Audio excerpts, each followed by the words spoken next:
വയനാട് ജില്ലയിൽ നിന്ന് താഴെ കോഴിക്കോട് ജില്ലയിലേക്ക് പോകാനുള്ള രണ്ടാമത്തെ ചുരത്തിൻ്റെ തുടക്കമാണ്.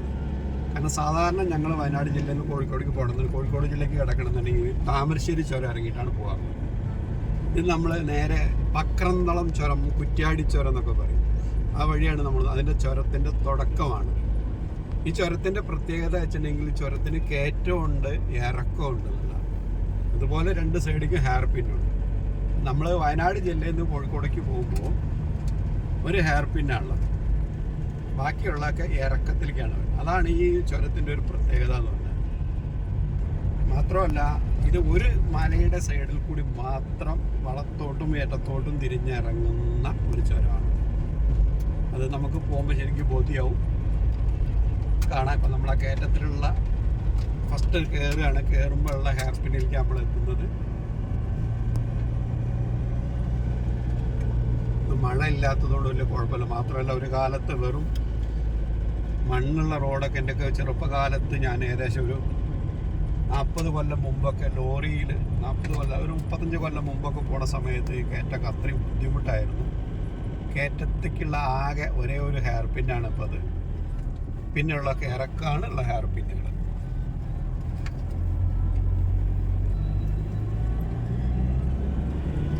ഈ ഭാഗത്തും വെള്ളമുണ്ട ഭാഗത്തൊക്കെയാണ്, വെള്ളമുണ്ട വഴിയാണ് വരുന്നത്. വെള്ളമുണ്ട ഭാഗത്താണ് നക്സലിൻ്റെ ഒക്കെ സാന്നിധ്യം ഉണ്ടെന്നൊക്കെ പറഞ്ഞിരുന്നത്. ഇപ്പം അതൊന്നുമില്ല എന്ന് തോന്നുന്നു. അതങ്ങനെ കഴിഞ്ഞ് നമ്മളുടെ ചുരത്തിൻ്റെ ഏറ്റവും ടോപ്പിലെത്തിയിട്ടുണ്ട്. ഇനി മുഴുവൻ ഇറക്കമാണ് ഈ ചുരത്തിൻ്റെ. അതാണ് അതിൻ്റെ പ്രത്യേകത. നമ്മൾ താമരശ്ശേരി ചുരക്കുമെന്ന് പറഞ്ഞാൽ വയനാട്ടിൽ നിന്ന് ഫുള്ള് ഇറക്കവും തിരിച്ചു വരുമ്പോഴും കയറ്റാണ്. ഇതല്ല, ആദ്യം കുറേ കയറ്റം കഴിഞ്ഞിട്ടാണ് നമുക്കിവിടെ ഇറക്കം തുടങ്ങുന്നത്. നല്ല ക്ലൈമറ്റാണ്. ഒന്ന് അങ്ങോട്ടൊക്കെ ഒന്ന് തിരിച്ചു പിടിച്ചോളൂ, മലകളൊക്കെ ഒന്ന് പിടിച്ച് കാണട്ടെ. അങ്ങോട്ട് തിരിച്ചു പിടിച്ചു കഴിഞ്ഞാൽ കുറേ കാണാൻ കഴിയും.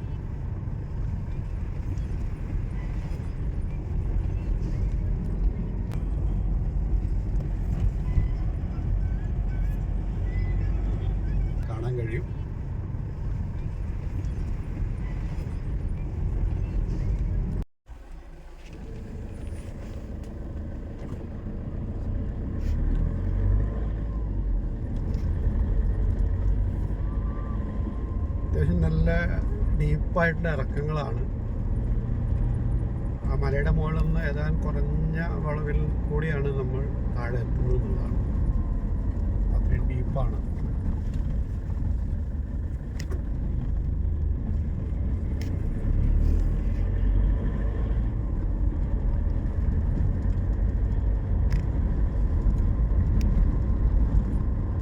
എന്താണ് പക്രന്തളം ചുരം എന്ന് പറയാനുള്ളത് എന്നറിയില്ല. കാരണം ചിലർ കുറ്റ്യാടി ചുരം എന്ന് പറയും. പക്ഷെ ശരിക്കും ഇതിൻ്റെ പേര് പക്രന്തളം ചുരം എന്നാണ്. നമ്മൾ 7ാമത്തെ ഹെയർ പിന്നിലേക്കാണ് എത്തുന്നത്.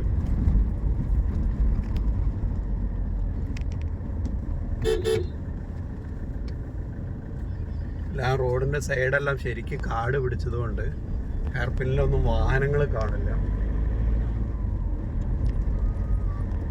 ഈ ചുരത്തിൻ്റെ പ്രശ്നമെങ്കിൽ അവകാശങ്ങളാണ് പ്രശ്നം. കാരണം ഞങ്ങളെ താമരശ്ശേരി ചുരം വെച്ചിട്ടുണ്ടെങ്കിൽ ചുരം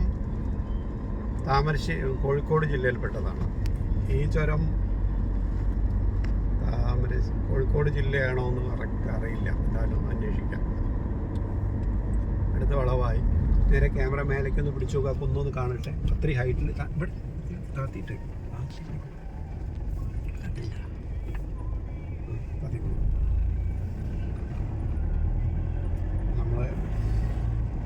അടുത്ത ഹെയർ പിന്നും കഴിഞ്ഞു. തിരക്കുകളൊന്നും വളരെ കുറവുള്ളൊരു ദിവസമാണ് ഇന്ന് ചുരം.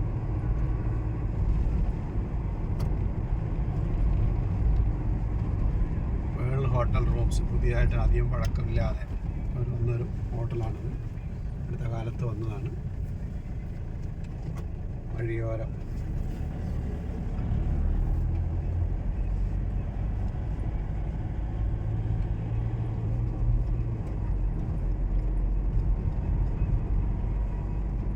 അത് ഞങ്ങളുടെ വയനാട് ജില്ലയ്ക്ക് ഒരു പ്രത്യേകത. മിക്ക റോഡുകളും നല്ല റോഡുകളാണ്.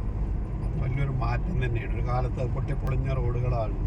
പക്ഷെ ഇപ്പോൾ കാണുന്ന ഞങ്ങളെ സംബന്ധിച്ച് ഞങ്ങളെ വയനാട് ജില്ലയുടെ റോഡുകളൊക്കെ എല്ലാ റോഡുകളും തന്നെ പറയാം വളരെ നല്ലതാണ്.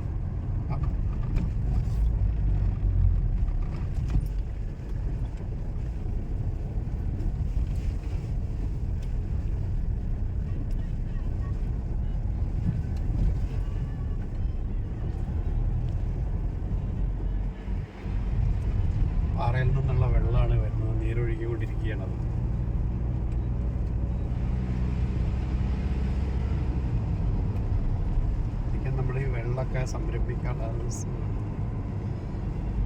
സംഭരിക്കാനുള്ള സംവിധാനം ഉണ്ടെങ്കിൽ ഒരുപാട് പേർക്ക് കുടിവെള്ളമായി മാറും.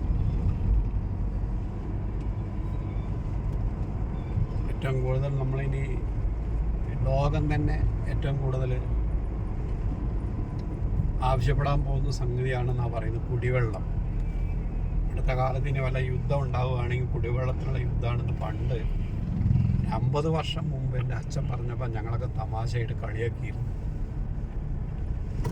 കുടിവെള്ളത്തിന് ക്ഷാമം അച്ഛാന്ന് ചോദിച്ചിരുന്നു. ഇപ്പോൾ കുടിവെള്ളത്തിന് ശരിക്കും ക്ഷാമം നമ്മൾ കണ്ടുകൊണ്ടിരിക്കുകയാണ്.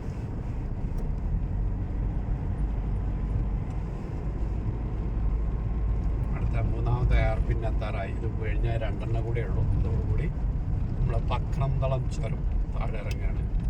പിന്നീട് വല്ലാത്തൊരു സീന് താഴെ പാലം കഴിയുന്നതോട് കൂടിയിട്ടുണ്ട്. മഴയിലാണ് ഏറ്റവും അതിൻ്റെ മനോഹാരിത ഉള്ളത്. താഴെത്തുമ്പോൾ നമുക്ക് ആ വീഡിയോ കാണാം. വയനാട് ജില്ലയിലുള്ള വാഴക്കൊലയാണ് കോഴിക്കോട് ജില്ലയിലേക്ക് പോകുന്നത്. അങ്ങനെ പറയുമ്പോൾ അത് കണക്കിരിക്കണം കേട്ടോ.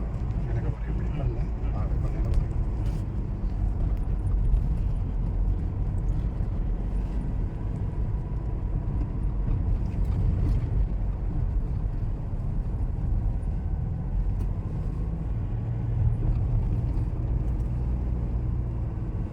ഹെയർപിൻ നമ്പർ 2 ആണ്. അതായത് നമ്മൾ താഴെ നിന്ന് കയറുമ്പോഴാണ് 1, 2 അങ്ങനെ വരുന്നത്. നമ്മൾ മേലെ നിന്ന് വരുമ്പോൾ ഡൗൺ ആണ്, കൗണ്ട് ഡൗൺ ആണ് വരുന്നത്.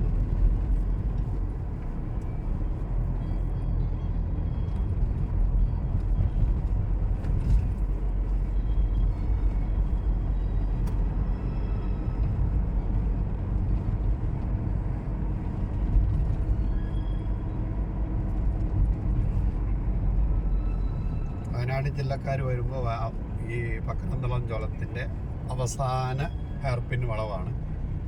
കോഴിക്കോട് ജില്ലക്കാർ കയറുമ്പോൾ ആദ്യത്തെ ഹെയർപിൻ വളവാണിത്.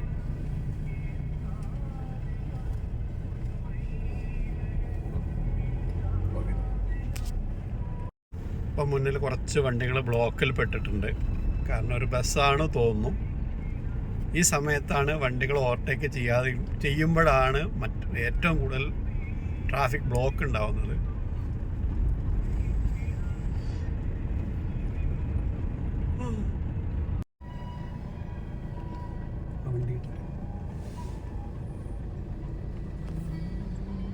ഇപ്പോഴാണ് 2-3 വണ്ടികൾ ഒരുമിച്ച് കയറുന്നു കാണുന്നത്. ഇതുവരെ നല്ല റോഡ് ശൂന്യമായിരുന്നു.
പല സമയത്തും ഇങ്ങനെയാണ് നമ്മൾ ബ്ലോക്കിൽ മുന്നിലൊരു വണ്ടി പോയി കഴിഞ്ഞാൽ അതിന് തൊട്ട് പുറകിലുള്ള വണ്ടി ഓവർടേക്ക് ചെയ്തില്ലെങ്കിൽ അതിൻ്റെ പുറകിലുള്ള വണ്ടി 2 വണ്ടീനെ ഓവർടേക്ക് ചെയ്യണം. അവനെ ഓവർടേക്ക് ചെയ്യില്ലെങ്കിൽ അടുത്ത 3 വണ്ടീനെ ഓവർടേക്ക് ചെയ്യണം. അങ്ങനെയാണ് കൂടുതൽ ക്യൂ വരുന്നത്.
ബസ് അവിടെ ആളെ ഇറക്കാനോ കയറ്റാനോ നിർത്തിയപ്പോഴാണ് നമുക്ക് ഓവർടേക്ക് ചെയ്യാൻ കഴിഞ്ഞത്.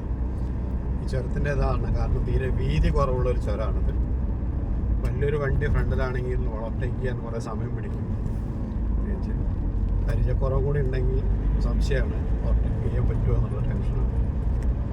അങ്ങനെയാണ് കൂടുതൽ വണ്ടികളുടെ നീണ്ട നിരകളാവുന്നത്.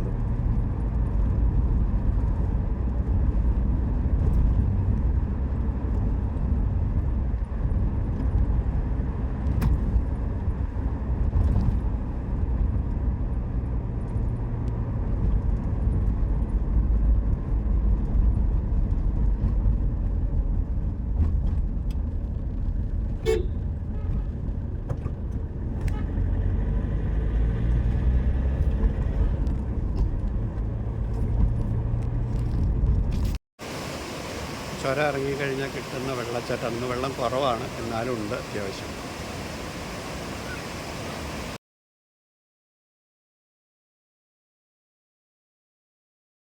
പക്രന്തളം ചുരം തുടങ്ങുന്നതിന് മുമ്പുള്ള കോഴിക്കോട് ജില്ലയുടെ ഭാഗമാണിത്. ഒരു പാലത്തിനോട് ചേർന്നുള്ളതാണ് വെള്ളച്ചാട്ടം. ഇതിൽ മഴക്കാലത്തും ഈ വെള്ളച്ചാട്ടത്തിൻ്റെ മനോഹാരിത ഒന്ന് കാണേണ്ടത് തന്നെയാണ്. വളരെ കുറവാണ് വെള്ളം. മാത്രമല്ല ഇതിനെ ഇറങ്ങി വീഡിയോ അത് എടുക്കാൻ പറ്റില്ല. കാരണം എപ്പോഴാണ് മഴയിൽ നിന്ന് വെള്ളം വരിക ഒന്നിച്ചെന്ന് പറയാൻ കഴിയില്ല. അങ്ങനെ ഒരു അപകട സാധ്യതയും കൂടി ഉണ്ട്. ഇവിടെ പഞ്ചായത്തിൻ്റെ എല്ലാ മുന്നറിയിപ്പ് വെച്ചിട്ടുണ്ട്. നല്ല വെയിലായതുകൊണ്ട് മാത്രമാണ് ഇവിടെ താഴെ ഇറങ്ങി ഇത് എടുക്കുന്നത്. ആരിറങ്ങുകയാണെങ്കിൽ വളരെ ശ്രദ്ധിച്ചിട്ട് വേണം ഇവിടെ വീഡിയോ എടുക്കാൻ. കഴിവതും ഇറങ്ങാതെ ഇരിക്കുക എന്നുള്ളതാണ്.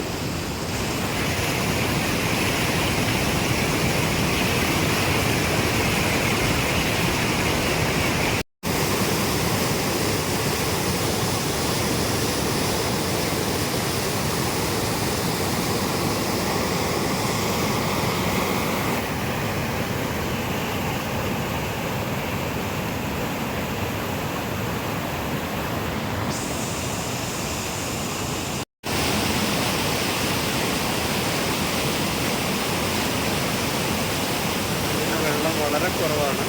നല്ല തെളിഞ്ഞ വെള്ളമാണ് വരുന്നത്.